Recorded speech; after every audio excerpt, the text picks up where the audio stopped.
Well, I am very pleased to be joined here today by Nelson and Chris, who are education workers at Show Racism the Red Card, Scotland's national anti-racism educational charity.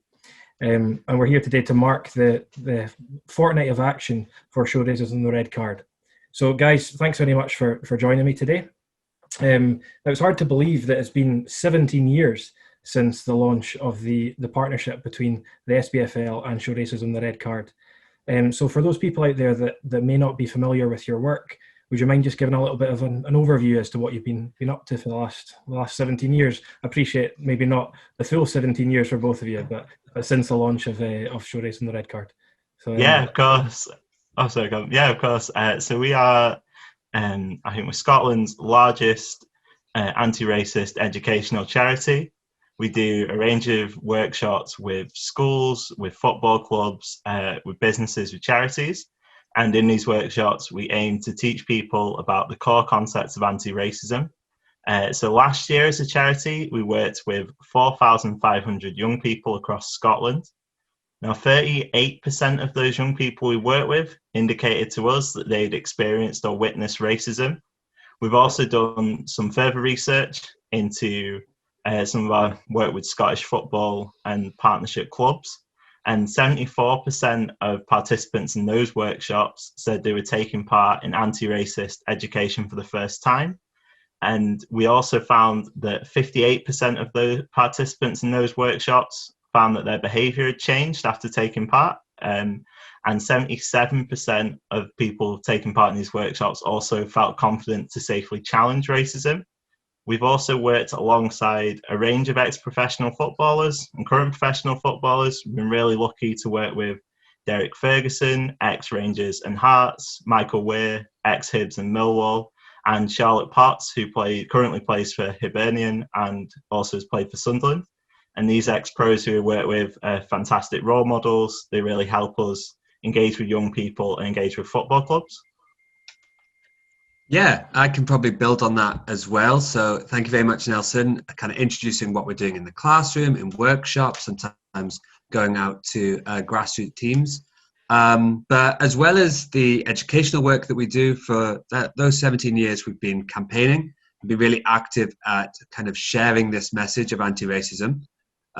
We do that with young people. We host a creative competition where young people can submit art, poetry, spoken word, videos, anything that they feel passionate about on whatever that year's topic is for the anti-racism creative competition. This year we had 2,000 entrants, and we find it's a really impactful way for young people who have maybe witnessed or experienced racism or been reflecting on racism in society to kind of combine a passion for art or music with our message. We also do Wear Red Day. So in the past 17 years, we've been associated with the red card, literally, kind of held up at matches and maybe be on the wall of dressing rooms or in clubhouses. But now we're looking to try and take our colours and our campaign out into schools and businesses, lighting up buildings on Wear Red Day. And we had 32,000 participants last year, and we're hoping for even more this year. It's tomorrow, actually. So this idea of kind of really being at the center of people's thoughts about the subject of anti-racism. We do the fortnight of action, as you mentioned in your introduction, kind of really working with key stakeholders in the game, trying to make sure that clubs, big and small, are really prioritizing and reflecting on the message of anti-racism. There's so much interest, particularly now, but always has been, from young people, from older fans, from everyone in between, about what it is that we teach and what our message is, and through clubs we can really spread that message. So that's something that's very important to us. And I suppose just generally, as Nelson already mentioned, having that really robust educational model, but also combining it with kind of campaigning and visual kind of public statements on anti-racism.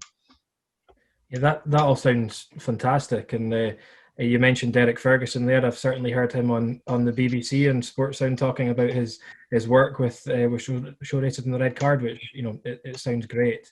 Now, clearly, given everything that we've seen in recent months, the topic of racism is, it's unfortunately, it's more prominent than ever. And I say the word unfortunately, but in some ways, clearly that could be a good thing, that it's getting the profile, and there's now action being taken across the globe on it at the moment. So you've been at the forefront of changing attitudes for a number of years. Give us an insight into some of the progress that you've seen over that period. Yeah, so I just wanted to quickly speak to some of the recent activism we've seen. So the recent activism on the pitch around Black Lives Matter, I think, has really helped to complement and raise the profile of our work. So as an organisation, we support the core messages of Black Lives Matter, equality, challenging systematic racism, and our work is only improved and enriched by Black Lives Matter and the on-the-pitch activism engaged in by footballers. In terms of some of the progress we've made since we've launched, we've really been able to grow the sort of robust educational work we do. So we've been able to develop workshops on different ranges of topics. So that might include Islamophobia, sectarianism, xenophobia, myths around refugees and asylum seekers. I think that's helped us to tackle racism in a more extensive way and educate people further. We've also been able to reach more young people across Scotland as the size of our Scotland team has grown. I think this has created more young people who are aware of racism, aware of hate crimes, and how to identify and tackle hate crimes as well. Yeah, I think you said it all, Nelson. I don't know if there's much more I would add. I would just echo your point that as you said, Calum, the profile is raised, and in one sense that's a very regrettable and tragic part of the news cycle, because it relates to incidences of injustice. But in light of that high profile, I think it's good that the Red Card and organisations that support us haven't stood idly by and have tried to shape that discussion to kind of follow the core principles of anti-racism that we have been campaigning for these past 17 years. Yeah, absolutely. And the work that you've been doing within Scotland for the last 17 years is clearly moving attitudes in the right direction. But when it comes to the role of Scottish football, and the millions of fans that in normal seasons will go through the turnstiles at Scottish football grounds, or will watch games on the television, how important has that link been between Scottish football and Show Racism, the Red Card? Yeah, I think the link is invaluable. Racism afflicts the whole of society. Football is the nation's pastime, with its clubs at the heart of so many communities. It's really perfectly placed to campaign against hate. Ending racism is a process of education, communication, and change that is the responsibility of the whole of Scotland, but football has a very visible part to play. This is why partnerships with educational campaigning groups such as ours are so vital. As a sport, Scottish football cannot be expected to be truly racism-free until Scottish society is.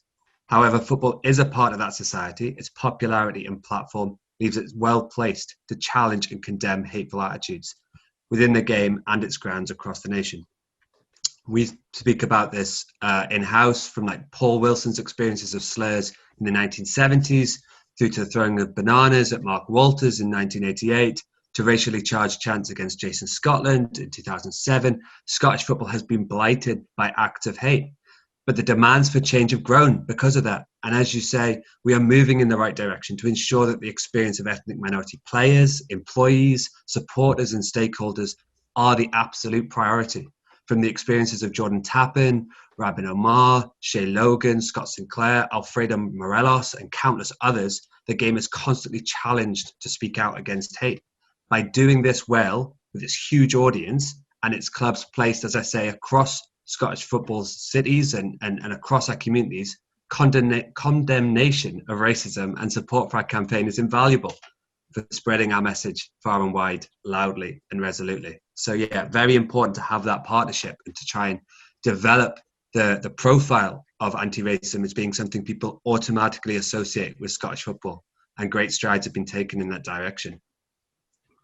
Yeah, no, I just echo what Chris said there. I think that it's really important for us as an organisation that a strong link with Scottish football will continue, because it's essential for our work. in helping us to educate as many people as we can on the value of anti-racism. Because we spoke to having that link with football clubs, football fans and ex-players and current players really helps us. And I think it's key that the link we have continues to grow, because I think it goes two ways. I think even though Scottish football really helps us, I think we help Scottish football, and we're helping Scottish society and football in general to become more welcoming and inclusive. I think we've seen with the support for Black Lives Matter across Scotland and within Scottish football as well, there's a real appetite for change when it comes to issues of racial equality. I think that the link between the red card and Scottish football will be really key in helping to achieve this change moving forward. Yeah, definitely. Great. No, like that all sounds great, and like it's been fantastic to meet you both virtually today. Look forward to meeting you in person when we can do so. But it's been great to hear firsthand about some of the fantastic work that you've both been doing across the country, and which Show Racism the Red Card has been doing for such a long time within Scotland and within Scottish football. So, like, on behalf of Scottish football, I'd like to wish you the very best for the fortnight of action which is kicking off, and thank you again for taking the time to join us today. So thank you. Thank you, Calum. Cheers. Well, thank you very much, Calum.